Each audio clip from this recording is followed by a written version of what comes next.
तो आज की इस वीडियो में आरआरबी टेक्नीशियन जो आपका 19 दिसंबर से पेपर शुरू है, उस पेपर को फतेह करने के लिए, उस पेपर को क्रैक करने के लिए एक ऐसा पूरा एक्सपेक्टेड मॉडल पेपर मैं आपके सामने साथियों प्रस्तुत करूंगा, जिस मॉडल पेपर को अगर आप देख लेते हैं तो मैं कहूंगा आधा पेपर साथियों यहां से आपका फंसेगा। तो इन सभी प्रश्नों को आप देखिएगा और अपने एग्जाम को बहुत आसानी से क्रैक करिएगा। सबसे पहले साथियों 40 सवाल होंगे साइंस के, जैसे आपके एग्जाम में आएंगे। उसके बाद साथियों 10 क्वेश्चन करंट अफेयर के मैंने लिए हैं। उसके बाद रीजनिंग के क्वेश्चंस होंगे और मैथ के क्वेश्चंस होंगे, यानी कि आरआरबी टेक्नीशियन के पूरे सिलेबस को खत्म करेंगे आज की इस वीडियो के माध्यम से। तो पहला सवाल साथियों आपकी स्क्रीन पर आ चुका है, कह रहे कि आदिश राशि मुझे बताइए। देखिए दो चीजें होती हैं, एक तो होती है साथियों आदिश राशि और एक होती है साथियों क्या, सदिश राशि। मैं आपको जो पढ़ा रहा हूं ना उतना साथियों आप लोग पढ़ लेना। आदिश राशि की जब हम बात करते हैं तो मैं आपको जो जो बताऊं वो ध्यान रख लेना। जिसके कार्य की अगर बात करें ना तो कार्य एक आदिश राशि है। उसके अलावा साथियों अगर बात करते हैं जैसे कि द्रव्यमान की, तो द्रव्यमान भी आपकी आदिश राशि होती है।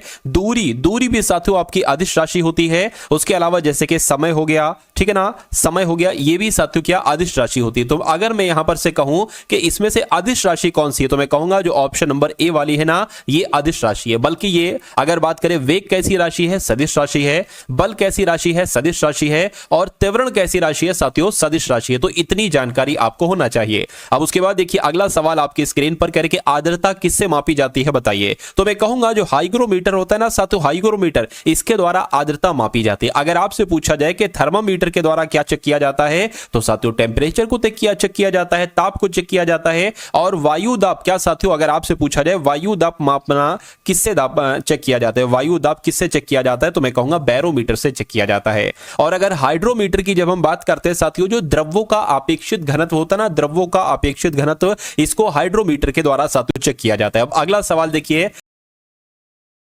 बिल्कुल सही था। अगला सवाल आपकी स्क्रीन पर देखिए, निम्नलिखित में से कौन सी धातु सबसे अधिक तन्य है बताइए। तो अगर आपके एग्जाम में पूछा जाए कि सबसे अधिक तन्य धातु कौन सी होती है, तो सोना आपको बताना है। अगला देखिए, कितने माप से अधिक ध्वनि को शोर का नाम कहा जाता है। देखिए अगर बात करें जो साधारण बातचीत होती है ना, वो तकरीबन 30 से 40 डेसिबल के आसपास होती है। क्या जो साधारण बातचीत होती है ना, वो 30 से 40 डेसिबल के आसपास होती है। और जब कोई जोर से बात करने लगता है, क्या जोर से बात करने लगता है, तो यही 30 से 40 से बढ़कर तकरीबन 50 से 60 डेसिबल के आसपास हो जाती है। और अगर आपसे कभी कभी पूछता है कि ट्रैक्टर की आवाज जो होती है वो कितने डेसिबल के आसपास होती है, तो साथियों 90 से 100 डेसिबल के आसपास होती है। ठीक है ना, ये आपको मालूम होना चाहिए। और सायरन अगर बहुत दूर भी है तब भी उसकी आवाज आपको सुनाई दे जाती है, तो लगभग 110 से 120 डेसिबल के बीच की होती है। यहां पर अगर बात करें अधिक ध्वनि, यानी कि जिसको शोर का नाम दिया गया है, तो यहां पर जब बहुत अधिक ध्वनि है तो मैं कहूंगा वो 80 डेसिबल के आसपास होगी। आंसर आपका जो जाएगा वो ऑप्शन नंबर ए के साथ जाएगा। अगर ये सवाल आता है डिक्टो, तो 80 डेसिबल ही आपको लगाना है। दो व्यक्तियों के वार्तालाप में आवाज का डेसिबल क्या है। देखिए अभी मैंने आपको क्या बताया था, जस्ट अभी मैंने आपको बताया था कि भैया दो लोग जो बातचीत करते हैं वो 30 से 40 के आसपास उनका डेसिबल होता है। तो मैं कहूंगा यहां पर आपका राइट आंसर क्या होगा, लगभग 30 लिखा हुआ है ना, तो 30 आपका यहां पर सही जवाब हो जाता है। अगला देखिए साथियों, अगर आपने इस वीडियो को अभी तक लाइक नहीं किया है तो मैं रिक्वेस्ट करता हूं कि वीडियो को लाइक कर दीजिए। और अगर चैनल पर नए हैं तो चैनल को भी साथियों जरूर सब्सक्राइब करके बेल आइकन पर क्लिक कर लीजिए। क्योंकि अगर साथियों जितना आपको पढ़ाया जाए, जब तक आपकी शिफ्ट है आरआरबी टेक्नीशियन के लिए साथियों स्पेशली चैनल को सब्सक्राइब कीजिएगा। मैं कहूंगा कि एग्जाम तो आपका जितने चंद दिन, चुनिंदा घंटे, चंद दिन बचे हैं, मैं इसमें पढ़ा के आपको एग्जाम आपका क्रैक करवा दूंगा। तो साथियों जो भी वीडियोस आप देखें उनको तुरंत उस कंटेंट को तैयार करिए, क्योंकि कंटेंट आपका वही आपके एग्जाम में आने वाला है। देखिए इसको, स्वस्थ मनुष्य का तापमान, तापक्रम साथियों कितना होता है बताइए। अब देखिए यहां पर फॉरेनहाइट नहीं है, 98.6 फॉरेनहाइट डिग्री होता है। मैं कहूंगा 37 डिग्री सेंटीग्रेड की अगर बात करते हैं तो ये आपको मालूम होना चाहिए ये नॉर्मल टेम्परेचर होता है। कितना नॉर्मल टेम्परेचर। लेकिन अगर फॉरेनहाइट में आपसे पूछा जाए तो 98.6 डिग्री फॉरेनहाइट आपको बताना। ये दोनों चीजें आप लोग याद रखेंगे। अगला सवाल, सबसे अधिक किसका सबसे अधिक अपवर्तनांक होता है, तो मैं कहूंगा हीरे का सबसे अधिक अपवर्तनांक होता है, आपको मालूम होना चाहिए। अगला देखिए, एक्सरे का आविष्कार साथियों किसके द्वारा किया गया, तो आपको नाम इनका मालूम होना चाहिए, विलियम के रोएंटजन इनका नाम है। और इन्होंने ही साथियों किसका आविष्कार किया, एक्सरे का आविष्कार किया, ये आपको मालूम होना चाहिए। ठीक है ना, चलिए। अच्छा यहां पर बेसेमर का नाम है, यानी कि हेनरी बेसेमर ने क्या था, तो इस्पात बनाने की प्रक्रिया। क्या अगर आपसे पूछा जाए कि इस्पात बनाने की प्रक्रिया किसने दी थी? तो मैं कहूंगा हेनरी बेसेमर ने दी थी। ये आपको साथियों मालूम होना चाहिए। अब अगला सवाल आपकी स्क्रीन पर कह रहे डायनेमो की खोज किसने की थी? तो डायनेमो की खोज तो साथियों माइकल फैराडे के द्वारा की गई थी। किसकी? माइकल फैराडे के द्वारा साथियों की गई थी। डायनेमो का इस्तेमाल कहां पर किया जाता है? देखिए, डायनेमो को विद्युत जनित्र भी कहा जाता है। क्या? विद्युत जनित्र भी कहा जाता है। तो अगर कभी को आपके एग्जाम में डायनेमो ना देकर पूछा जाए कि विद्युत जनित्र की खोज किसने की, तब भी आपको माइकल फैराडे का ही नाम बताना है। जो डायनेमो होता है यानी कि जो विद्युत जनित्र होता है, मैं कहूंगा साथियों ये जो आपकी यांत्रिक ऊर्जा होता है ना साथियों, यांत्रिक ऊर्जा, तो ये यांत्रिक ऊर्जा को किसमें कन्वर्ट करता है? ये विद्युत ऊर्जा में बदलता है। क्या? यांत्रिक ऊर्जा को साथियों विद्युत ऊर्जा में बदलता है। ये आपको मालूम होना चाहिए। ठीक है ना? चलिए, अब उसके बाद देखिए साथियों, नेक्स्ट नंबर का सवाल है, कह रही है किसी पिंड की कार्य करने की क्षमता को क्या कहा जाता है? बताइए। तो किसी पिंड की कार्य करने की क्षमता को ऊर्जा कहा जाता है। क्या कहा जाता है साथियों? ऊर्जा कहा जाता है। जिनका आंसर ऑप्शन नंबर डी है, बिल्कुल करेक्ट है। अगला देखिए, स्टीफन हॉकिंग कौन थे? तो पियानो वादक है, वैज्ञानिक है, गिटार वादक है, अमेरिकी राजनेता है। साथियों बताइए आपका राइट आंसर यहां पर क्या हो सकता है। चलिए, तो यहां पर अगर बात करें तो ये तो एक साइंटिस्ट है स्टीफन हॉकिंग, यानी कि वैज्ञानिक हैं। अगला देखिए, बिजली के बल्ब में आमतौर पर इनमें से कौन सी गैस भरी होती है? बताइए। तो बिजली के बल्ब में तो साथियों मैं कहूंगा ऑक्सीजन, हाइड्रोजन, कार्बन डाइऑक्साइड, असक्रिय नाइट्रोजन गैस भरी होती है। आपको मालूम होना चाहिए। आंसर आपका जाएगा डी के साथ। अगला देखिए, न्यूट्रॉन की खोज साथियों किसके द्वारा की गई? बताइए। तो न्यूट्रॉन की खोज किसके द्वारा की गई साथियों? चैडविक के द्वारा की गई। आपको मालूम होना चाहिए। अगर आपसे पूछा जाए प्रोटॉन की खोज किसके द्वारा की गई? क्या? अगर आपसे पूछा जाए प्रोटॉन की खोज किसके द्वारा की गई, तो आपको बताना है साथियों किसके द्वारा की गई। फटाफट आप लोग कमेंट करके साथियों बताइए। तो गोल्ड स्टीन इनका नाम है। क्या? गोल्ड स्टीन इनका नाम है और गोल्ड स्टीन के द्वारा ही प्रोटॉन की खोज की गई। न्यूट्रॉन की खोज साथियों चैडविक के द्वारा की गई। ये आपको यहां पर मालूम होना चाहिए। चलिए, अगला सवाल देखिए आपकी स्क्रीन पर। अब इस सवाल की अगर हम लोग यहां पर बात करते हैं, कह रहे कि गैसों के संबंध में निम्नलिखित में से कौन सा कथन सत्य है? यानी कि गैसों के संबंध में जो कथन सत्य है वो आपको बताना है। बताइए। तो गैसों का एक निश्चित आयतन होता है और निश्चित आकार होता है। तो मैं कहूंगा नहीं, गैसों को कंप्रेस भी किया जा सकता है। मान लीजिए अगर किसी चीज, कोई भी बर्तन है, इसमें ये गैस है, तो इसको कंप्रेस करके छोटे बर्तन में भी रखा जा सकता है। ये गलत है। गैसों को ना तो निश्चित आयतन होता है और ना ही इसका निश्चित आकार होता है। अब ये भी सही नहीं है, मैं कहूंगा ये। हाँ, एक सेकंड। अच्छा, मैंने यहां पर क्या बताया? मैंने कहा इसको कंप्रेस किया जा सकता है, तो कहीं ना कहीं जाहिर सी बात है इसका कोई निश्चित आयतन नहीं होगा, ना ही निश्चित आकार होगा, क्योंकि इसको तो जितना चाहे कंप्रेस कर लो आप। गैसों का निश्चित आयतन होता है, गलत हो जाएगा। गैसों का निश्चित आकार होता है, नहीं। आपको इतनी सी बात याद रखना है कि गैसों का ना तो निश्चित आयतन होता है और ना ही इनका निश्चित आकार होता है। ठीक है ना? तो कुल मिला के सही कथन कौन सा था? ऑप्शन नंबर बी वाला था और यही आपका बिल्कुल करेक्ट आंसर हो जाता है। निम्नलिखित में से कौन सा हैबर प्रोसेस का उपयोग करके उत्पादित किया जाता है? बताइए। तो मैं कहूंगा कि यह सवाल आपका सैकड़ों बार पूछा जा चुका है रेलवेज के एग्जाम में कि हैबर प्रोसेस का उपयोग करके उत्पादित किया जाता है, तो अमोनिया को उत्पादित किया जाता है। अगला सवाल देखिए, किस गैस का गंध सड़े हुए अंडे के जैसा होता है? एग्जाम में सवाल आपसे पूछा जाएगा और हाइड्रोजन सल्फाइड आपको बतला देना है। यानी कि हाइड्रोजन सल्फाइड की जो गंध होती है ना, ये सड़े हुए अंडे की भांति होती है, सड़े हुए अंडे की तरह लगती है इसकी खुशबू। अगला सवाल देखिए, हरे फलों को कृत्रिम ढंग से पकाने के लिए कौन सी गैस का इस्तेमाल किया जाता है? बताइए। तो मैं कहूंगा साथियों एसिटिलीन गैस का इस्तेमाल किया जाता है फलों को कृत्रिम रूप से पकाने के लिए। अगला सवाल देखिए, अंगूर की खेती करने को या संवर्धन को निम्नलिखित में से किस नाम से जाना जाता है? तो यहां पर साथियों विटीकल्चर कहा जाता है। क्या कहा जाता है? विटीकल्चर कहा जाता है। यहां पर अगर हम बात करते हैं साथियों पीसीकल्चर की, तो आपको मालूम होना चाहिए मछली पालन को क्या कहा जाता है? मछली पालन को पीसीकल्चर कहा जाता है। सेरीकल्चर की जब हम बात करते हैं तो रेशम कीट पालन को क्या साथियों?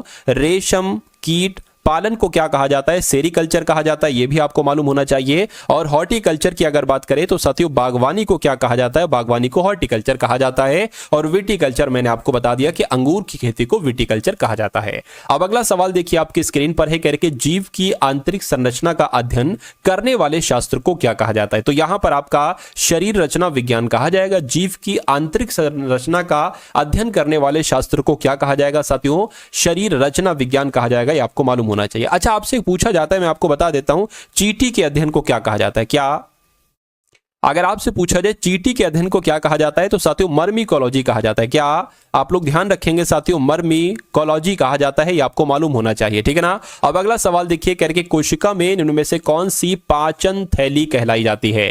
तो यहां पर लाइसोसोम की अगर बात करते हैं तो साथियों कोशिका में लाइसोसोम एक तरीके से यह पाचन थैली है। आंसर आपका जो जाएगा वो ऑप्शन नंबर साथियों डी के साथ जाएगा। अब अगला सवाल देखिए, कह रहे कि हाइपोक्सीमिया क्या होता है। तो हाइपोक्सीमिया की अगर बात करें तो ये ब्लड में ऑक्सीजन का निम्न स्तर रखता है, यानी कि इसको कहा जाता है साथियों हाइपोक्सीमिया, ठीक है ना। तो आप लोग यहां पर ध्यान रखेंगे। चलिए अब उसके बाद देखिए अगला सवाल है हमारे पेट में स्थित पाचक रस में मुख्य रूप से क्या होता है। तो साथियों क्या होता है आपको मालूम होना चाहिए, हाइड्रोक्लोरिक अम्ल होता है हमारे पेट में पाचक रस में, ठीक है ना। यही तो खाने को पचाता है, यही रस। तो पाचक रस में मुख्य रूप से जो होता है वो हाइड्रोक्लोरिक अम्ल होता है, ये आपको मालूम होना चाहिए भाई। बहुत बढ़िया, वेरी गुड क्लास। अगला देखिए, निम्नलिखित में से कौन सा विकल्प शरीर का सबसे बड़ा आंतरिक अंग है।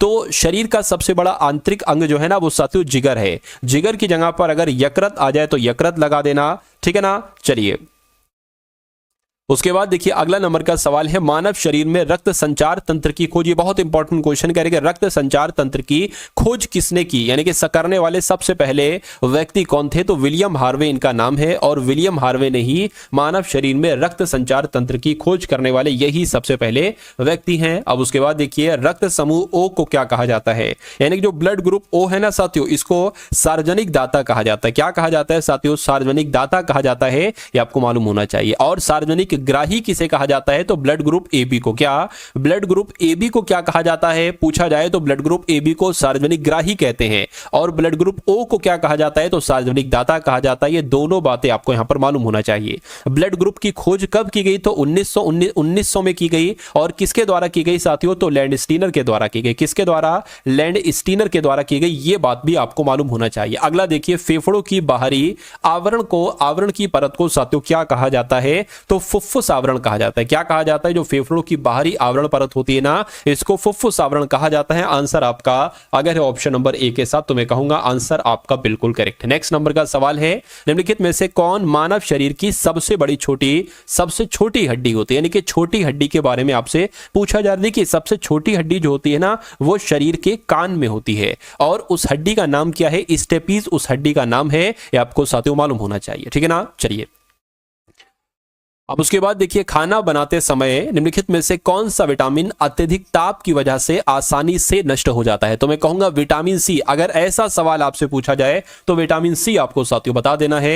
अगला देखिए निम्नलिखित में से कौन सा विटामिन सी का अच्छा स्रोत है, यानी कि विटामिन सी हमें किससे मिलता है, हरी फूल गोभी से, चीनी से, अंडे से, गेहूं से। मैं कहूंगा हरी फूल गोभी आपका राइट आंसर हो जाएगा, यानी कि हरी फूल गोभी से भी हमें विटामिन सी प्राप्त होता है। चलिए भाई उसके अलावा अगर बात करते हैं जिसके नींबू से, संतरे से, मौसम्बी जो होता है ना, आमले से, टमाटर में भी विटामिन सी होता है, ठीक है। और अगर बात करते हैं साथियों जो फूल गोभी होती है, ठीक है, इससे होता है। और कुछ हरी सब्जियां वगैरह होती हैं उनसे भी हमें विटामिन सी प्राप्त होता है। अगला देखिए सोयाबीन में क्या पाया जाता है, तो मैं कहूंगा सोयाबीन की अगर बात करें तो प्रोटीन होता है। इसमें क्या होता है, प्रोटीन होता है, इसलिए राइट आंसर आपका ऑप्शन नंबर ए हो जाता है। अगला देखिए बादाम कौन से विटामिन में समृद्ध है, यानी कि बादाम में कौन सा विटामिन ज्यादा पाया जाता है, तो मैं कहूंगा विटामिन ई इसमें पाया जाता है। क्या इसमें विटामिन ई पाया जाता है साथियों, ये बात आप सभी लोगों को यहां पर मालूम होना चाहिए। चलिए देखिए अगर किसी व्यक्ति के शरीर में अगर विटामिन ई की कमी हो जाती है तो आपसे पूछा जाता है उसको कौन सा रोग हो जाता है,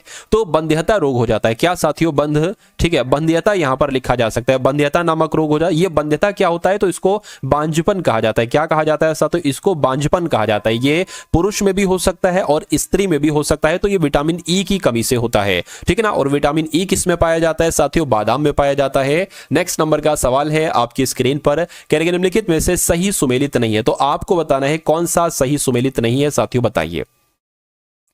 देखिए विटामिन सी का रासायनिक नाम आपसे पूछा जा रहा है क्या है, तो एस्कार्बिक अम्ल है, ये बिल्कुल सही है। विटामिन बी1 का रासायनिक नाम क्या है, थायमिन है, ये बिल्कुल सही है। विटामिन डी का रासायनिक नाम रेटिनॉल नहीं होता है साथियों। क्या रेटिनॉल नहीं होता है, तो विटामिन डी का रासायनिक नाम क्या होता है, कैल्सीफेरोल होता है। क्या होता है साथियों, कैल्सी, ठीक है ना, कैल्सीफेरॉल जो है कैल्सीफेरॉल होता है, ये आपको मालूम होना चाहिए। उसके अलावा विटामिन के का रासायनिक नाम फिलोक्विनोन होता है। तो मैं कहूंगा कौन सा सुमेलित नहीं है? ऑप्शन नंबर सी वाला सुमेलित नहीं है। अब नहीं है तो यही आपका बिल्कुल करेक्ट आंसर हो जाता है भाई। बहुत बढ़िया, वेरी गुड क्लास। चलिए साथियों, अगर आपको क्लास पसंद आ रही है तो आप इस वीडियो को लाइक कर देंगे, और अगर आप अपना सिलेक्शन लेना चाहते हैं तो मैं कहूंगा इस वीडियो को लाइक करके अपने मित्रों के साथ शेयर कर दीजिएगा इस वीडियो को देखने के बाद। जब तक साथियों चैनल को आप सभी लोग सब्सक्राइब जरूर कर लीजिए, और एक प्यारे से कमेंट करके मुझे बता दीजिए कि ये क्लास आपको कैसी लग रही है। तो एक छोटा सा नाइस करके बढ़िया क्लास ऐसे करके कुछ कमेंट लिख देंगे, ताकि मेरा मोटिवेशन और अप हो जाए।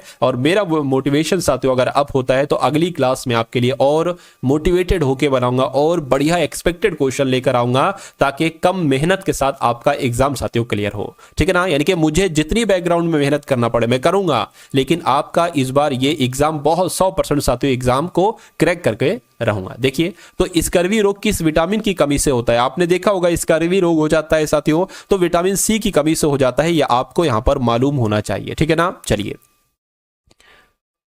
अब उसके बाद देख लेते हैं नेक्स्ट नंबर का सवाल है, रक्त में इनमें से अधिकता से ब्लू बेबी सिंड्रोम नामक बीमारी होती है। तो आपको यहां पर बताना है साथियों, रक्त में निम्न की अधिकता से, यानी कि अगर ब्लड में नाइट्रेट बढ़ जाता है तो कौन सी बीमारी हो जाती है? ब्लू बेबी सिंड्रोम हो जाती है। ये आपको साथियों मालूम होना चाहिए। चलिए,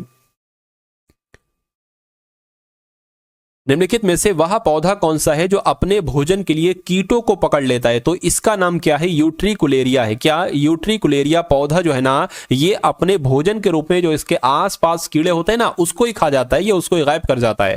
निम्नलिखित में से कौन सी प्रक्रिया जल चक्र में शामिल प्रक्रिया का एक हिस्सा है? तो मैं कहूंगा जो वाष्पीकरण है, ये एक ऐसी प्रक्रिया है जो जल चक्र में शामिल प्रक्रिया है, ये आपको मालूम होना चाहिए। रुई की एक गांठ का वजन कितना होता है? वैसे तो आप सोचोगे कि भाई रुई तो बहुत हल्की होती है, क्या इसकी एक गांठ में वजन 1 किलो होगा, 2 किलो होगा, 3 किलो होगा? नहीं साथियों, एक जो रुई की गांठ होती है इसमें वजन इसका 180 केजी होता है, यानी कि 180 किलो होता है। और ये हर एक देश में अलग, जैसे कि भारत में अगर 180 है तो हो सकता हो किसी और देश में 182 हो, या किसी देश में 175 हो, तो ऐसे करके भी साथियों होता है। नेक्स्ट नंबर का सवाल है, देखिए अभी आपके कुछ ही देर बाद साथियों करंट अफेयर के सवाल आपको देखने को मिलेंगे। कौन से? क्योंकि करंट अफेयर अगर आपको साथियों साइंस वाले में या जीएस वाले पोर्शन में अपने स्कोर को ऊपर करना है, ज्यादा क्वेश्चंस करना है, तो करंट अफेयर के क्वेश्चंस भी आपको देखना चाहिए। तो थोड़ा सा धैर्य से रखिए साथियों, करंट अफेयर के बहुत चुनिंदा क्वेश्चंस कराऊंगा 10, और मैं कहूंगा वहां से भी आपके कुछ क्वेश्चंस फंसेंगे आपके एग्जाम में। चलिए, दो विभिन्न प्रकार के पदार्थों के कण को स्वतः ही आपस में मिश्रित करने की प्रक्रिया को क्या कहा जाता है? तो इसको साथियों फ्यूजन कहा जाता है। यह प्रक्रिया आप लोग ध्यान रखेंगे, फ्यूजन प्रक्रिया आपका सही जवाब हो जाएगा। यानी कि दो विभिन्न प्रकार के जो पदार्थ होते हैं, इन पदार्थों के कण को स्वतः ही आपस में मिश्रित करने की प्रक्रिया को फ्यूजन कहा जाता है। अगला देखिए, त्वचा की ऊपरी सतह को क्या कहा जाता है? तो इसको साथियों अधिचर्म कहा जाता है, इंग्लिश में इसको एपिडर्मिस कहा जाता है। तो दोनों चीजें आप लोग यहां पर ध्यान रखेंगे।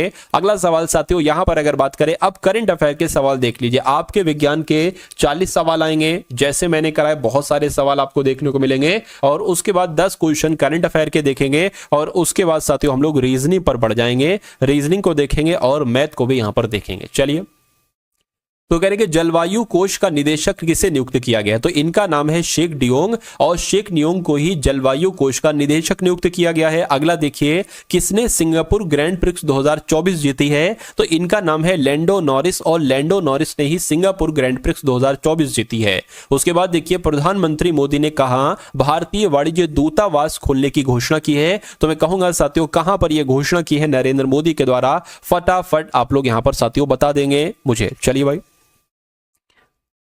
तो अगर आपका जवाब साथियों बोस्टन और लॉस एंजल्स है तो मैं कहूंगा बिल्कुल सही, क्योंकि नरेंद्र मोदी जो है ना भारतीय वाणिज्य दूतावास ये लॉस एंजल्स में भी खोलेंगे और बोस्टन में भी खोलेंगे। तो आंसर आपका सी के साथ जाएगा। उसके बाद देखिए साथियों के 2024 के एकलव्य पुरस्कार के लिए किसको चुना गया है? तो प्रत्याशा रे इनका नाम है, और प्रत्याशा रे को 2024 का एकलव्य पुरस्कार के लिए साथियों चुना गया है।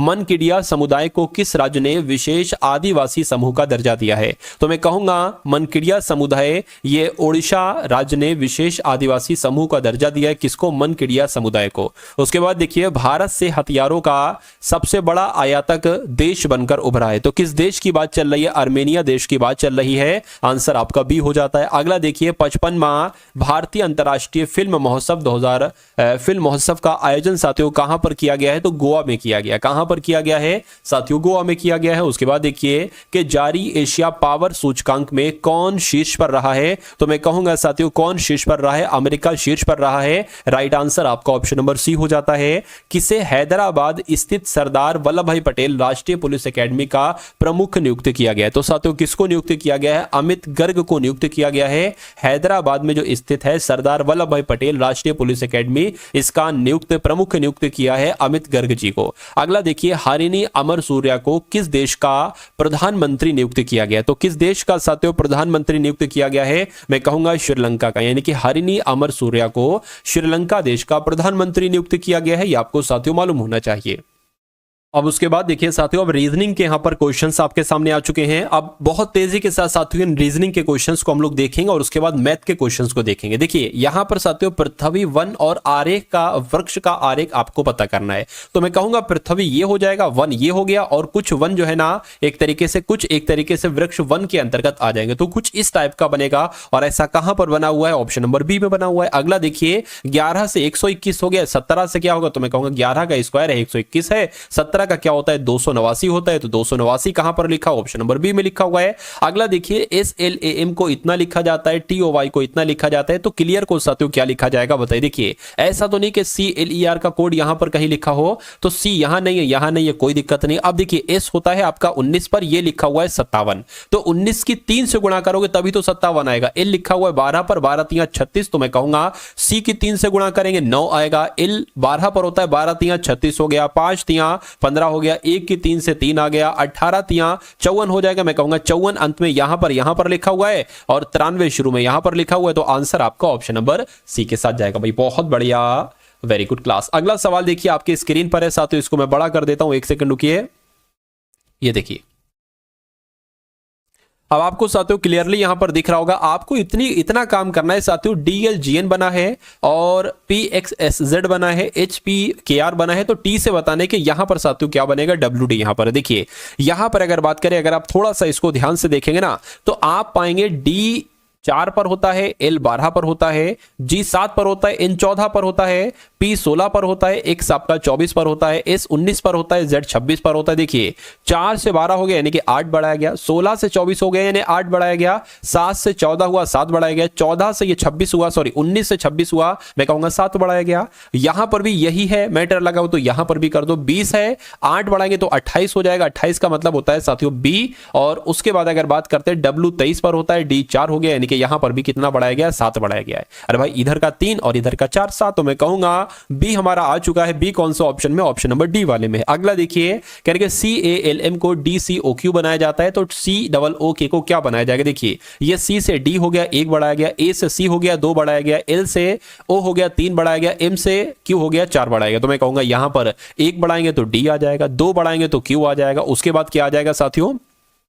R आ जाएगा, और K में अगर हम बढ़ा देते हैं साथियों 4 तो O आ जाएगा। ऐसा कहां पर लिखा हुआ है? DQRO ऑप्शन नंबर बी में लिखा हुआ है। साथियों बहुत तेजी के साथ चल रहे हैं क्योंकि क्वेश्चंस अधिक हैं और सभी क्वेश्चंस आपको समझाना भी है। अब देखिए 1 से 2 हुआ, 2 से 9 हुआ, फिर 9 से 64 हुआ, आपको बताना अगला क्या आएगा। देखिए ये मुझे लग रहा है साथियों, ये अगर इसकी बात करें तो ये 3 का स्क्वायर है और ये 4 का क्यूब है, तो अगर 2 की पावर 1 यहां पर कर दे तो कोई दिक्कत नहीं। अब देखिए 2 3 4, तो जाहिर सी बात है यहां पर 5 आ जाएगा। अब पावर देखिए 1 2 3 4, तो यहां पर 4 आ जाएगा, तो 5 की पावर 4 का मतलब क्या होता है? यानी कि 25 गुणा 25 होता है, और 25 की 25 से करोगे तो 625 आ जाएगा। तो मैं कहूंगा 625 आपका बिल्कुल सही जवाब हो गया। अगला सवाल देखिए, यानी कि सभी फल तने हैं, तो मैं मान लेता हूं साथियों ये क्या हो गए? ये फल हो गए, और सभी फल क्या हो गए? सभी फल तने हो गए। कुछ फल पत्तियां हैं, तो मान लेते इतने फल क्या हो जाएंगे? इतने फल आपकी पत्तियां हो जाएंगी। ठीक है, निष्कर्ष को देखिए और मुझे बताइए कौन सा निष्कर्ष सही कौन सा गलत है। कुछ तने पत्तियां हैं, बिल्कुल साथियों कुछ तने पत्तियां पत्तियां हैं, बिल्कुल सही हो जाएगा। कुछ पत्तियां फल हैं, कुछ फल पत्ते हैं, ये बात भी बिल्कुल सही, यानी कि निष्कर्ष 1 और 2 दोनों आपका सही। ऐसा कहां पर लिखा हुआ था? ऐसा आपका ऑप्शन नंबर डी में लिखा हुआ था। अब अगला सवाल देखिए, यहां पर एक दर्पण है, आपको बताना है जब 6TYGZ2 दर्पण में देखेंगे तो कैसा दिखेगा। ये ऐसा, और मेरे हिसाब से ये ऐसा, और जी की बात करें कुछ ऐसा, वाई जैसा वैसे दिखेगा, टी जैसा वैसे दिखेगा, 6 ऐसा दिखेगा। तो ऐसा कौन से ऑप्शन में लग रहा है साथियों? 2 तो यहां पर उल्टा ही बना दिया गया, ठीक है, ये बिल्कुल सही हो जाएगा। इसमें जैसे ये है ना वैसे यहां पर ये है। चलिए, तो यहां पर 6 आ गए, ये भी गलत हो गया। अब अगला सवाल देखिए, आपकी स्क्रीन पर कह रहे कि INSERT से NIXTZTR बनाया गया, तो SCESECOND से साथियों क्या बनाया जा सकता है, मुझे बताइए। जब मैंने इसको ध्यान से देखा तो मैंने ये पाया कि IN यहां पर लिखा हुआ है, IN, और NI यहां पर लिखा हुआ है, ठीक है। उसके बाद साथियों RT लिखा है तो उसको TR कर दिया, यानी कि इसको भी ऐसे लिखो, SSE है ना तो ES हो गया, ND है ना तो साथियों DN हो गया। अब देखिए अंत में ऐसा आपको कहां लग रहा है, देखिए DN, ठीक है, ES लिखा है, यहां पर DN नहीं है, कट हो जाएगा, यहां पर भी नहीं, गलत कट हो जाएगा, यहां पर EH है, यहां पर ये भी कट हो जाएगा। मैं कहूंगा आंसर आपका ऑप्शन नंबर बी के साथ जाएगा। अब ये S से साथियों I कैसे हुआ है, सॉरी X कैसे हुआ है, ठीक है, तो मैं कहूंगा यहां पर 5 बढ़ाया, सॉरी कितना साथियों, एक सेकेंड, S से ये S होता है 19 पर, X होता है 24 पर, 5 बढ़ाया गया E से, ठीक है ना। अब यहां पर अगर बात करें E से जो हुआ है वो Z हुआ है, तो 5 घटाया गया यहां पर, तो 5 बढ़ाया गया आएगा, यहां पर 5 घटाया जाएगा। O में जब 5 घटाएंगे तो J आ जाएगा, देखिए J यहां पर है, और E में अगर 3 बढ़ाएंगे तो साथियों H, 5 बढ़ाएंगे तो H आ जाएगा। बिल्कुल आंसर आपका अगर है ऑप्शन नंबर ए के साथ, तो मैं कहूंगा आंसर आपका बिल्कुल करेक्ट है। अब इस सवाल की अगर बात करते हैं साथियों, यहां पर 8 से 70 बनाया गया है, तो कहने के किस नंबर से आप 87 बना सकते हैं, यहां पर आपको बताना है। देखिए यहां पर अगर थोड़ा सा हम साथियों ध्यान दें तो हमें लग रहा है कि अगर हम 8 का स्क्वायर यानी कि इस नंबर का स्क्वायर अगर हम बनाते हैं तो हमारे पास 64 आता है, और इस 64 में हम कितना जोड़ देते हैं साथियों, अगर हम 6 जोड़ देते हैं तो हमें 70 मिल जाता है। अब ये किसके स्क्वायर के आसपास है, मैं कहूंगा 9 के स्क्वायर के पास है, 81 है, तो जब इसमें 6 जोड़ा तो इसमें भी 6 जोड़ना पड़ेगा, मैं कहूंगा 87 आ जाएगा, तो यहां पर आपका 9 आएगा, और 9 कौन से ऑप्शन में है, ऑप्शन नंबर ए वाले में है भाई, बहुत बढ़िया, वेरी गुड क्लास। अब अगला सवाल देखिए, किसी निश्चित कूट भाषा में CHAINED को EJYGPCF लिखा जाता है, तो MEDAOW को साथियों क्या लिखा जाएगा, मुझे बताइए। देखिए ये C से यहां पर E हुआ है, मैं कहूंगा 2 बड़ा है, H 8 पर होता है, J 10 पर होता है, 2 बड़ा है, A से Y हुआ है, इसका मतलब 2 घटा है, ठीक है, और I से साथियों क्या हो गया है, G हो गया, मैं कहूंगा फिर 2 घटा है, तो ये मामला चल रहा है 2 बढ़ रहा है 2 घट रहा है, 2 बढ़ रहा है 2 घट रहा है, ये चल रहा है साथियों सिस्टम। चलिए तो सबसे पहले 2 बढ़ाएंगे इसमें तो P आ जाएगा, 2 बढ़ाएंगे तो 5 पर होता है 7 यानी कि G, तो PG कहां पर लिखा हुआ है, PG तो भैया कहीं पर भी नहीं लिखा हुआ है। एक सेकेंड, यहां पर अगर बात करें H से J हुआ है तो 2 बड़ा ही तो है। अच्छा अगर हम यहां पर 2 घटाकर देखें तो 2 घटाकर हमें कुछ मिल रहा है PC, तो PC एक तो यहां पर है एक यहां पर है, चलिए कोई दिक्कत नहीं। अब A में आपको क्या करना है, 2 घटाना है, तो Y आ जाएगा, यानी कि PCY कहां पर लिखा है, यहां पर और यहां पर। अब अगर बात करते हैं साथियों D में अगर हम 2 बढ़ाते हैं तो कितना आ जाएगा साथियों, देखिए अगर D में 2 घटाते हैं तो B आना चाहिए, B किसी ऑप्शन में नहीं है, तो जाहिर सी बात है बढ़ाना पड़ेगा, ठीक है। अब इसमें अगर हम मान लीजिए बढ़ाते हैं, ठीक है, O में 2 बढ़ाते हैं तो Q आना चाहिए, Q कहीं पर नहीं है, तो 2 घटाएंगे क्या आ जाएगा साथियों, मैं कहूंगा M आ जाएगा। तो कहां पर ऐसा लिखा हुआ है साथियों, इसको अगर बात करें, अगर 2 बढ़ाएं यानी कि 23 24 25 तो Y आना चाहिए, Y ही सब कहीं लिखा हुआ है। अब देखिए आपको बताने की ये कहां लिखा हुआ है, PCY FMY, ऐसा साथियों ऑप्शन नंबर बी में मुझे नजर आ रहा है, तो बी में नजर आ रहा है साथियों, यही आपका राइट आंसर हो जाएगा, PCY FMY, ठीक है। अगला देखिए साथियों, और यहां पर आप लोग बता दीजिए आंसर आपका किस ऑप्शन के साथ जाएगा। देखिए भाई क्या कहा जा रहा है, कह रहे कि A का अर्थ है योग, यानी कि A दिखे तो प्लस लगा देना, और B का अर्थ है माइनस, और C का अर्थ है साथियों गुणा, और D का मतलब भाग हो जाएगा। अब देखिए 6 हो गया, और ब्रैकेट में ये 57 और 8 हो गया, और फिर 7 हो गया, और फिर 32 हो गया, और फिर 9 हो गया। C का मतलब क्या है, गुणा लिख दिया, B का मतलब क्या, माइनस लिख दिया, D का मतलब क्या, भाग लिख दिया, और B की अगर बात करें, B का मतलब क्या, B का मतलब माइनस है, और A का मतलब साथियों प्लस है। अब इसको कर लीजिए आप, 57 में से 8 जाता है तो मैं कहूंगा 49 बचता है, 49 भाग 7 कितना हो जाता है, 7 हो जाता है। तो मैं इस पूरे की जगह पर क्या लिख दूं, ये 7 आ गया और ये 6 आ गया, यानी कि 7 छंग 42 हो गया, 42 माइनस 32 प्लस 9 हो गया, घटेगा तो 10 आएगा प्लस 9 यानी कि 19 आपका राइट आंसर हो गया। कहां पर 19 लिखा हुआ है, ऑप्शन नंबर ए में 19 लिखा हुआ है भाई, बहुत बढ़िया, वेरी गुड क्लास। अब अगला सवाल देखिए आपके स्क्रीन पर है, बहुत दमदार सवाल है साथियों। ये क्या आपके एग्जाम में साथियों ये सवाल आएगा, बहुत दमदार सवाल है। देखिए चलिए देखिए 10 मिनट में मैंने आपको लगभग 11 सवाल करा दिए, तकरीबन 10 मिनट से रीजनिंग मैंने यहां पर शुरू करी थी, ठीक है ना। अब देखिए यहां पर अगर बात करें PQRSTU एक बेंच पर बैठे हुए हैं, ठीक है, बैठे हुए हैं। उसके बाद कह रहे हैं साथियों Q दाएं किनारे पर बैठा हुआ एक बेंच अब बना लेते हैं। मान लीजिए ये कितने लोग हैं, 1 2 3 4 5 6, तो एक सेकेंड, 1 2 3 4 5 और ये 6, तो कहेंगे Q दाएं किनारे पर है, ठीक है। इसके दाईं और बगल में बैठा है R, तो मान लीजिए अगर हम साथियों इस यहां पर बनाए, क्या इस यहां पर बना लें, तो कहने के इसके दाईं यानी कि इसके दाईं किनारे पर बैठा हुआ है R, तो R यहां पर बैठ गया। उसके बाद कहने के T के बाईं और बगल में बैठा है U, और T Q के, या एक काम करो साथियों देखिए, अगर हम इसको ना करके इस वाली लाइन को सॉल्व ना करके अगर हम इस वाली लाइन को सॉल्व करेंगे तो हमें इसमें कॉमन मिल रहा है T, देखिए T दोनों में है, तो हमारे लिए जल्दी आंसर निकालना हो जाएगा। कहेंगे T के बाईं और बगल में बैठा है U, तो अगर T को हम यहां पर बैठा लें तो T के बाईं और बगल में बैठा है U, यानी कि U यहां पर बैठेगा।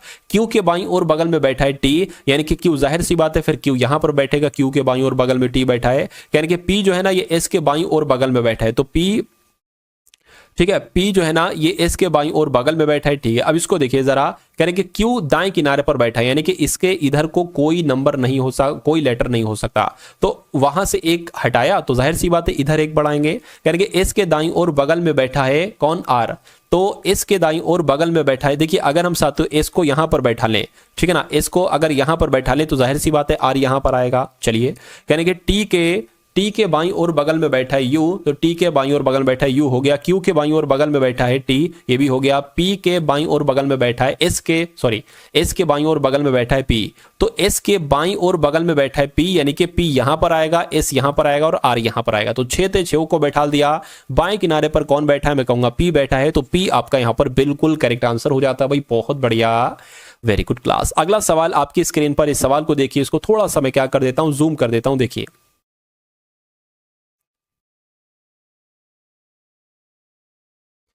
इस सवाल की अगर बात करें, सवाल में आपसे पूछा जा रहा है कि उस पासे का चयन करिए जिससे निम्नांकित पत्रक शीट को रेखाओं पर मोड़कर साथियों प्राप्त किया जा सकता है। यानी कि अगर यहां पर हम लोग बात करें, एक सेकंड रुकिए, आपके सामने ये ओपन पासा है, ये कैसा पासा, ये ओपन पासा है, और ये सब एक तरीके से बंद पासे हैं। तो मैं कहूंगा अगर इस पासे को हम मोड़ेंगे तो हमें कौन कौन से पासे हम बना सकते हैं, इस बात का डिसीजन आप कैसे करेंगे कि कौन कौन से पासे हम बना सकते हैं। देखिए अगर 6 यहां पर है, देखिए 4 है, तो 4 का विपरीत यहां पर क्या दे रखा है, 4 का विपरीत 3 दे रखा है, तो 4 का, एक सेकंड, पहले वाले पासे से शुरू करें ना, हम दूसरे वाले से क्यों शुरू कर दिया, ये पहला वाला पासा है, हमें देखना है कि ये वाला पासा बन सकता है या नहीं बन सकता है। तो 1 है, 1 का विपरीत यहां पर क्या है, 1 का विपरीत यहां पर 6 है, तो 1 के विपरीत 6 यहां पर नहीं दिखना चाहिए, नहीं दिख रहा है।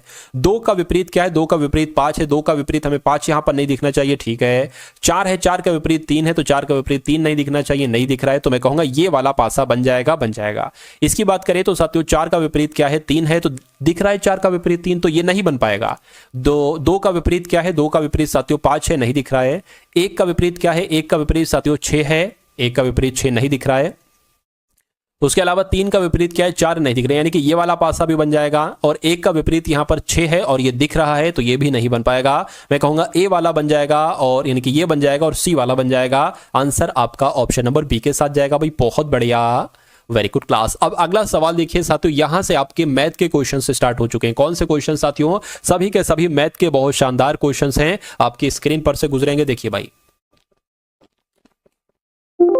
15 मापों के माध्य की गणना करने पर 50 सेंटीमीटर मान प्राप्त हो। यानी कि क्या कहा जा रहा है साथियों, 15 मापों की अगर गणना करते हैं तो साथियों गणना करने पर 50 सेंटीमीटर हमें मान प्राप्त होता है। तो 15 का अगर हम करें कि इनका टोटल योग कितना होगा, तो इनकी गुणा करो, 15 पंजे 75 हो गया, ठीक है। तो 75 750 के आगे योग आ गया। उसके बाद कहने के लेकिन यह पाया गया कि एक माप को 61 सेंटीमीटर के बजाय 46 सेंटीमीटर दर्ज किया गया। तो साथियों कितना, 61 करना था, 46 किया गया, तो मैं कहूंगा कितना कम किया गया, तो 61 में से 46 को साथियों घटा दीजिए, तो 5 आ गया, 1 यानी कि 15 कम किया गया। तो साथियों यहां पर 15 जोड़ेंगे तो 765 आ जाएगा, 765 आ जाएगा। तो सही माध्य क्या होगा, इसको कैलकुलेट करो, सही माध्य आपका निकल आएगा 5 तिया 15 हो गया, 5 एकम 5 हो गया, 5 तिया 15 हो गया, 5 तिया 15 हो गया। इसको अगर साथियों यहां पर कैंसिल करते हो तो कुछ दिक्कत आएगी, 1 सेकंड रुकिए, कुछ मुझसे दिक्कत हुई क्या, एक माप को 61 सेंटीमीटर के बजाय 46 सेंटीमीटर दर्ज किया गया।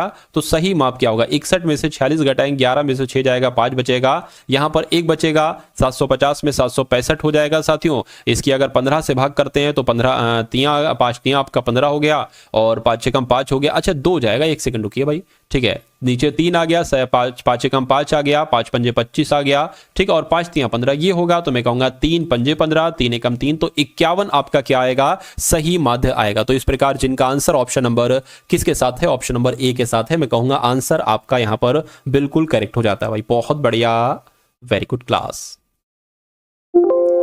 उसके बाद देखिए अब अगला सवाल है करके यदि संख्याएं 5, 7, 9, 12, 13, टी 20 का माध्य कितना है साथियों? यहां पर टी लिखा होना चाहिए। टी है तो टी का मान क्या है? ठीक है ना। अब देखिए क्या कहा जा रहा है, 5 + 7 + 9 + 12 + 13 और प्लस टी और प्लस 20, इनका जो साथियों औसत बताया गया है, कितना इनका औसत बताया गया? इनका औसत बताया गया है टी। तो ये कितनी संख्याएं हो गई? 1, 2, 3, 4, 5, 6, 7, यानी कि 7 हो गई। तो मैं कहूंगा इनका योगफल क्या होगा? इन दोनों की गुणा कर दो, यानी कि 7t जो होगा, 7t ये इनका योगफल हो जाएगा। अब इनको साथियों योग कर लो, 5, 7, 12 हो गया, 12 और ये 21 हो गया, ठीक है ना। 21 और 12 कितना हो जाएगा साथियों? आपका 33 हो जाएगा। 33 और 13 कितना हो जाएगा? मैं कहूंगा साथियों 33 और 13 आपका कितना? 36 बोल तो 46 हो गया, 46 और ये कितना हो गया? 66 हो गया, यानी कि 66 प्लस टी आपका आ गया, बटे में कुछ नहीं आएगा, ठीक है। अब 60t ये है, मैं कहूंगा बराबर के उधर एक टी है ना, इधर आएगा तो माइनस का हो जाएगा, बराबर 66 आ गया। 60t में से एक टी जाएगा तो 6t बचेगा, 6t बराबर 66 है,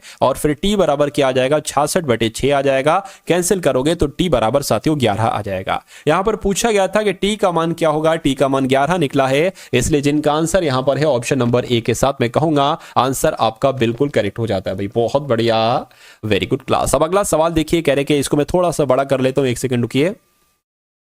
हाँ देखिए, अब कह रहे कि एक वस्तु 8800 रुपए में बेची गई जो उसके क्रय मूल्य का 5/7 है, तो हानि आपको यहां पर बताना है। देखिए एक वस्तु कितने रुपए में बेची गई? जो उसके क्रय मूल्य, अब यहां पर ध्यान दीजिए, क्या उसके क्रय मूल्य, उसके क्रय मूल्य का मतलब होता है साथियों गुणा का, ये आ गया 5/7, ये 5/7 आ गया, ठीक है। और यहां पर क्या? यहां पर साथियों विक्रय मूल्य है, क्या यहां पर विक्रय मूल्य है? तो मैं कहूंगा ये क्रय मूल्य इसके इधर को आ जाएगा, बटे में आ जाएगा, ठीक है ना। क्या आ जाएगा? तो यहां से हम हटा देते हैं, यहां से हम हटा देते हैं, और यहां पर साथियों हम क्रय मूल्य लिख देते हैं।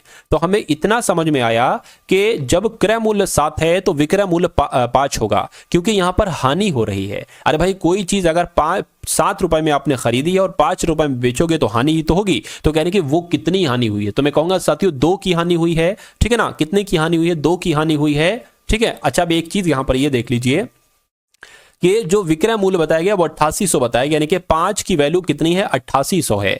तो मैं कहूंगा 5x की वैल्यू, और ये 7x हो जाएगा, 5x की वैल्यू 8800 है। तो जरा x की वैल्यू देखो कितनी होगी? x बराबर कितना हो जाएगा? 8800/5 हो जाएगा। 5 से कम 5 हो गया, आप 3 से करो, 5 7 35 हो गया, 5 6 30 हो गया, 0 आ गया, ठीक है ना। तो x का मान इतना आ गया। तो अब अगर बात करें साथियों, देखिए विक्रय मूल्य हमारे पास है, अब क्रय मूल्य भी निकल आएगा। 1760 की गुणा 7 से करके, 1760 की गुणा 7 से अगर हम करेंगे तो क्रय मूल्य आ जाएगा, 0 आ गया, 7 6 42 आ गया, 7 7 49 आ गया, 49 और आपका 53 आ गया, 7 एकम 7, ये आपका कितना आ गया? 12 आ गया, यानी कि 12320, क्या 12320, ये आपका क्या हो गया? 12320, एक सेकेंड, 12320 ये क्या आ गया? ये क्रय मूल्य आ गया, और विक्रय मूल्य 8800 है। यानी कि कहने का मतलब यह है किसी चीज को अगर आपने 12320 रुपए में बेचा है, सॉरी खरीदा है और बेचा 8800 में, तो कितना नुकसान होगा? तो इसको जरा आप घटाइए, इसको आप जरा साथियों घटा दीजिए। तो यहां पर मैंने इसको घटा दिया,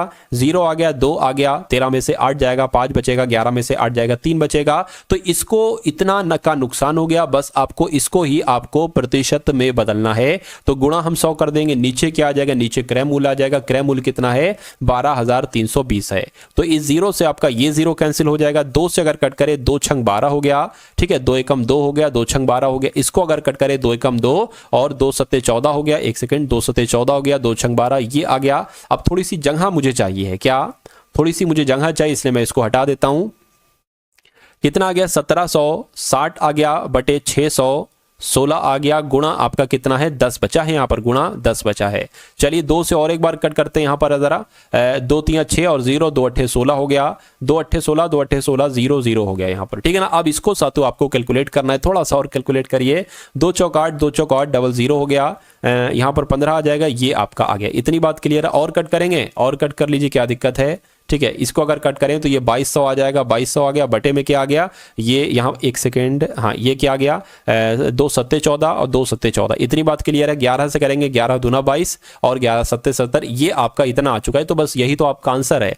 इसको आपको थोड़ा सा सही प्रकार से लिख लेना है, यानी कि जैसे आपका यहाँ पर लिखा हुआ है वैसे आप इसको लिख लेंगे। 200/7 को नीचे 7 लिख लो, 7 दूना 14, ठीक है, 7 दूना 14 कितना जाएगा, 6 6 जाएगा, 7 8 56, ठीक। अभी भी कितना बचा, 4 बचा, वो यहाँ पर आ जाएगा, यानी कि 28 सही, 28 सही। 4/7 कहाँ पर लिखा हुआ है, 28 अलग है, ये 4/7 अलग है। तो मैं कहूंगा आंसर आपका सी के साथ जाएगा। देखिए कहने को ये छोटा सा सवाल था, लेकिन जब आपने इसको करा तो थोड़ा सा बड़ा लंबा हो गया। लेकिन मैं कहूंगा साथियों कि अगर ये सवाल आता है और आप इस सवाल को अच्छे तरीके से कर देते हैं तो आप हजारों लाखों बच्चों को पछाड़ देंगे, ये बात मैं आपसे कहूंगा जरूर। चलिए भाई अब इस सवाल को भी देख लेते हैं, क्या कहा जा रहा है। कह रहे कि 8 मीटर 14 मीटर लंबी 2 रस्सियां समान लंबाई के टुकड़ों में काटी जाती हैं, प्रत्येक टुकड़े की अधिकतम संभव लंबाई कितनी होगी। यानी कि कुछ नहीं आपको करना है, 8 का और 14 का मासा आपको बताना है। तो 8 का और 14 का साथियों मासा हम देख लेते हैं कितना होता है।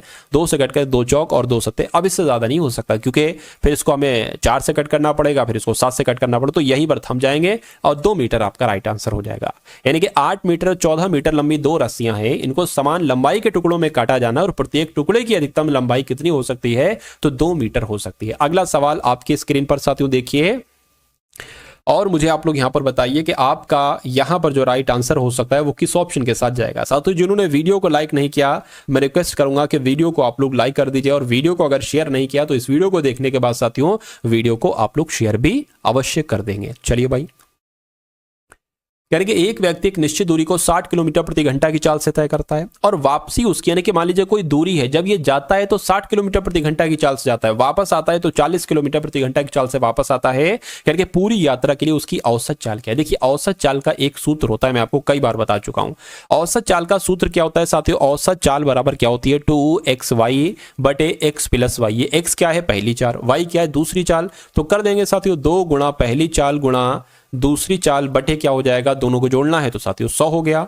मैं कहूंगा क्या इससे ये कैंसिल हो जाएगा और एक तरीके से 2 से यहां पर 5 आ जाएगा, 5 से कट करेंगे 12 आ जाएगा, 12 चौक 48 हो जाएगा। यानी कि 48 किलोमीटर प्रति घंटा उसकी औसत चाल हो जाएगी, औसत चाल हो जाएगी। तो साथियों यही आपका बिल्कुल करेक्ट आंसर हो जाएगा। उसके बाद देखिए नेक्स्ट नंबर का सवाल है करके यदि 15% वार्षिक ब्याज दर पर 2 वर्ष के लिए निवेश की गई धनराशि के साधारण ब्याज और चक्रवृद्धि ब्याज के बीच अंतर अगर 225। देखिए कभी भी अगर आपको साधारण ब्याज और चक्रवृद्धि ब्याज के बीच अंतर दे रखा हो और वो 2 वर्ष का हो तो एक सूत्र होता है वो आप लगा देंगे, बाकी और दिक्कत आपको नहीं होना चाहिए। देखिए अंतर की अगर बात करें, अंतर को इंग्लिश में डिफरेंस बोलते हैं, डिफरेंस को हम डी लिखेंगे, डिफरेंस को डी बराबर पी यानी कि मूलधन और यहां पर r² बटे 100 आ जाएगा। बस इतना काम करना है। r क्या है, 15% है। अब देखिए डिफरेंस कितना है, 225 है, 225 बराबर p कितना है, p ही तो ज्ञात करना है, ठीक है। r कितनी है साथियों, r आपकी यानी कि दर कितनी 15 है तो 15 गुणा 15 कर लेंगे, नीचे 100 है तो 100 गुणा 100 कर लेंगे, स्क्वायर लगाए ना इसलिए। तो अब अगर बात करते हैं साथियों देखिए 5 तियां और ये आपका आ गया, फिर 5 तियां 5 दूना 10 20 आ गया। मैं कहूंगा एक काम करिए p इधर लिखिए और ये 20 गुणा 20 इसकी गुणा कर दीजिए इसमें, तो 225 गुणा 20 और बटे में क्या आ जाएगा, 3/3 गुणा 3 आ जाएगा। इसको अगर कैंसिल है 3 सत्ते 21 3 पंजे 15 और कैंसिल करें 3 दूना 6 3 पंजे 15, यानी कि 20 गुणा 20 तो साथियों 400 हो जाएगा और गुणा अगर 25 करते हैं तो मैं कहूंगा ये कितना हो जाना चाहिए, ये आपका साथियों 10,000 के आसपास आ जाना चाहिए। तो मैं कहूंगा ऐसा कहां पर लिखा हुआ है, ऐसा आपका ऑप्शन नंबर ए में लिखा हुआ है। तो जिनका साथियों आंसर यहां पर है ऑप्शन नंबर किसके साथ, ऑप्शन नंबर ए के साथ, आंसर आपका बिल्कुल करेक्ट हो जाता है भाई। बहुत बढ़िया, वेरी गुड क्लास। तो कैसी लगी साथियों आपको ये क्लास, एक बार कमेंट सेक्शन में आप लोग जरूर बताएंगे।